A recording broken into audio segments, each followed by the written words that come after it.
एक बार की बात है, भगवान बुद्ध नदी के किनारे चलते हुए कहीं जा रहे थे। तभी उनकी नजर एक लड़के पर पड़ी।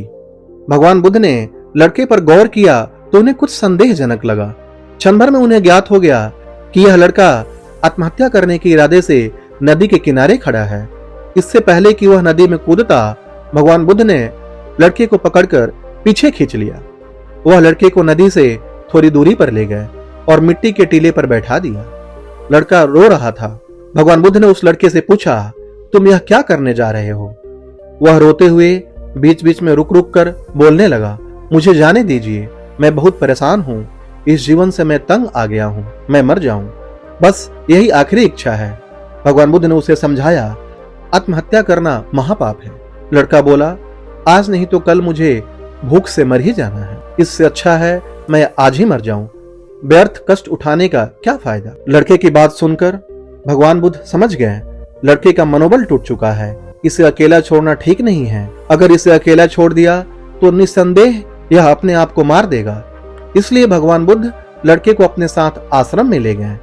आश्रम पहुंचकर उन्होंने अपने एक शिष्य से कहा, जाओ एक चूहा पकड़ कर लाओ। भगवान बुद्ध के आदेश पर कुछ देर बाद वह शिष्य हाथ में चूहेदानी लिए बुद्ध के सामने उपस्थित हुआ। चूहेदानी में एक चूहा था, जिसे चूहेदानी से निकालकर भगवान बुद्ध ने एक कपड़े के थैली में डाल दिया। फिर थैले का मुंह बांधकर उसे एक जगह टांग दिया।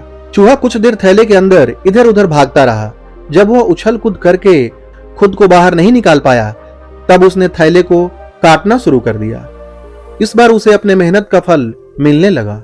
जैसे जैसे वह अपने दांतों को कपड़े के थैले में धंसाता गया, वैसे वैसे कपड़े के छोटे छोटे टुकड़े कुछ जमीन पर तो कुछ थैले के अंदर गिरने लगे। इस तरह वह थोड़ी देर में बाहर निकलने का रास्ता बनाने में सफल हुआ और वहां से तेजी से उछलते कूदते भाग गया। इसके बाद भगवान बुद्ध ने गुड़ का एक छोटा सा टुकड़ा लेकर रेत के ढेर पर रख दिया। गुड़ की महक से थोड़ी देर में वहां चींटियों का झुंड इकट्ठा हो गया। चींटियां रेत पर चढ़कर गुड़ तक पहुंचने की कोशिश करने लगी, लेकिन वह बड़ी मुश्किल से थोड़ी ऊपर चढ़ती और रेत के साथ फिसलकर नीचे आ गिरती।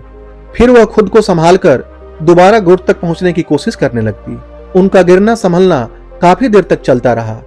इस गिरने संभलने के दौरान एक पल ऐसा भी आया जब वह आखिरकार गुड़ तक पहुंच ही गई। लड़का इस खेल को बड़े हैरानी के साथ देख रहा था, क्योंकि वह समझ नहीं पा रहा था भगवान बुद्ध यह सब क्यों कर रहे हैं। इस खेल को रचने के पीछे उनका मकसद क्या है। इसलिए उसने अपनी हैरानी दूर करने के लिए भगवान बुद्ध से पूछा, आप यह सब क्या कर रहे हैं? तब भगवान बुद्ध ने कहा, मैं तुम्हें जीवन का सारांश समझा रहा हूं। जीवन एक संघर्ष है। इस बात का जीता जागता उदाहरण तुम अपनी आंखों से देख चुके हो। तुमने देखा कैसे एक चूहा पिंजरे में कैद करके तुम्हारे सामने लाया गया, फिर उस थैले में बांधकर टांग दिया गया। वह इधर उधर दौड़ा भागा, मगर उसे बाहर निकलने का कोई रास्ता ही नहीं मिला। वह भी सोच सकता था उसका जीवन अब यहीं खत्म होने वाला है, लेकिन उसने हार नहीं माना। वह बाहर निकलने के लिए मेहनत करता रहा और आखिरकार वह बाहर निकलने में सफल हुआ। दूसरी तरफ तुमने देखा चींटियां गुड़ तक पहुंचने के लिए कितना प्रयास कर रही थीं, फिर भी वह पहुंच नहीं पा रही थी।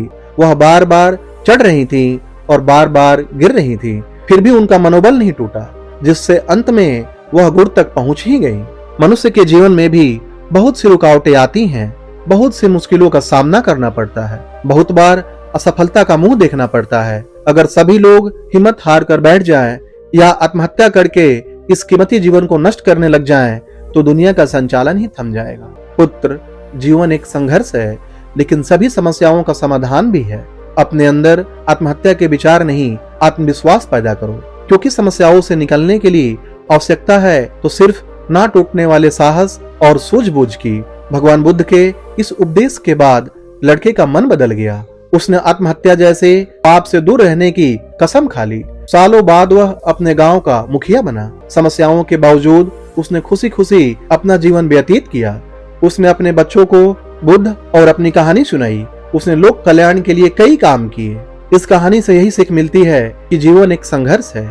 यहाँ सिर्फ इंसान नहीं बल्कि सभी जीव जंतु को कुछ पाने के लिए संघर्ष करना पड़ता है। लेकिन अगर आप साहस और सूझबूझ से कठिन परिस्थितियों का सामना करते हैं तो एक पल ऐसा जरूर आएगा जब आप इस कठिनाई से निकल ही जाएंगे।